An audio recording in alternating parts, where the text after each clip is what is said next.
Hey everyone, welcome back to Corporate Decoder, the place where we'll uncover if this so-called busyness combination was really a marriage made in heaven or a shotgun wedding about to be called off. This is Cartica Acquisition Corp, and they just filed a report that basically says, oops, that big deal we were working on is off. And now they're pretty much heading for a breakup and a farewell party for their shareholders.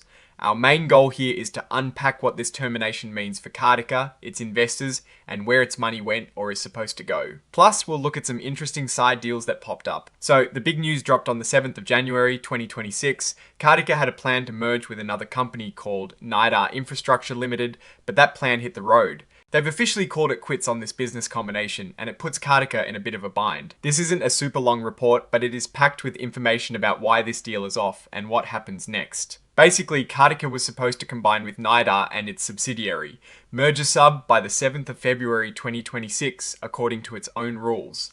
Because that merger is now off the table, Cartica has to start winding down its operations. The main event is the termination of their original merger agreement. Imagine you are planning a wedding, and just before the big day, you decide to cancel everything. That is kind of what happened here. Cartica, NIDAR, merger sub, and Cartica Acquisition Partners, which seems to be their sponsor or early backer, all signed a deal to end their merger plans. Now, even though the deal is off, NIDAR isn't just walking away completely empty-handed. They've agreed to pay Cartica $7 million. This money isn't for shareholders to pocket directly, but to help Cartica cover its bills and expenses from trying to make this merger happen. It sounds like NIDAR is helping Cartica pay off its creditors, which is pretty important when a company is shutting down. These payments will be made in 7 equal monthly installments starting the 31st of January 2026. NIDAR is also stepping up to provide some protection. They're agreeing to cover any damages or costs that Cartica, its sponsor, or any of their related parties might face because of issues arising from this termination. This includes legal fees and other expenses up to a certain limit. NIDAR is even helping to pay for an insurance policy for Cartica's people, covering up to $5 million, though there is a deductible they'll have to handle if claims are made. The most NIDAR will be on the hook for regarding these indemnified losses is $500,000. Here is an interesting piece. The sponsor, Cartica Acquisition Partners LLC, which had money owed to them by Cartica, is basically saying, never mind, you don't owe me that money anymore.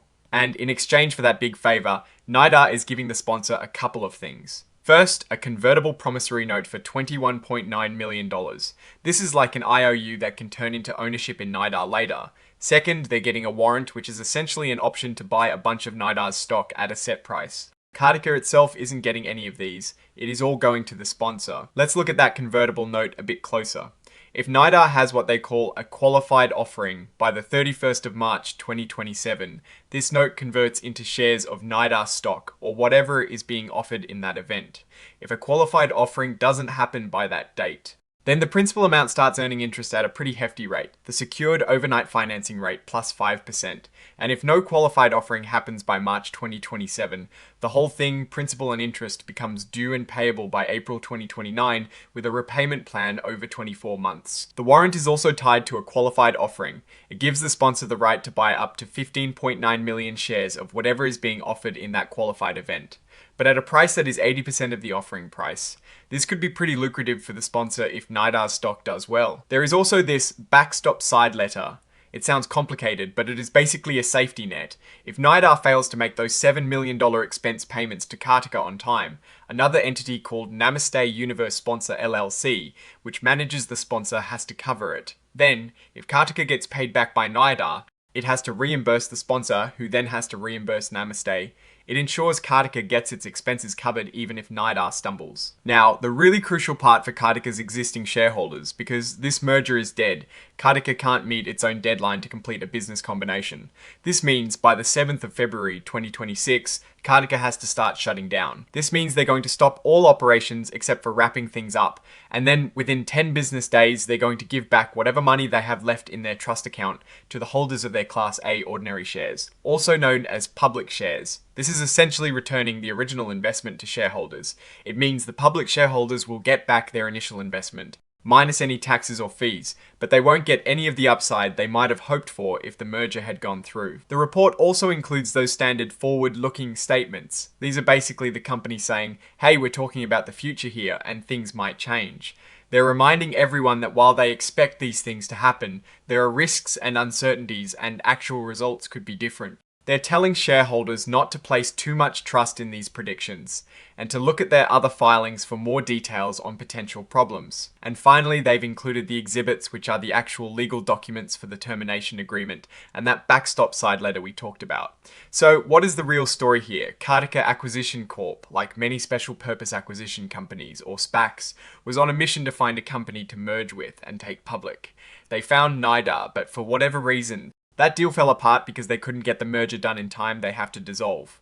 The good news for the public shareholders is they'll likely get their initial investment back. However, the potential for significant gains, which is usually the aim of investing in a SPAC, is gone.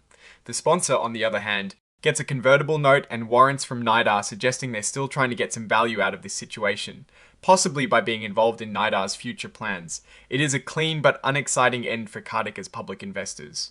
Alright, that is our breakdown of Cartica Acquisition Corp's latest filing. What is your take on this ending for the company and its shareholders? Drop your thoughts in the comments below. If this analysis was valuable, hitting that like button really helps us out. And remember to subscribe for more deep dives into corporate filings.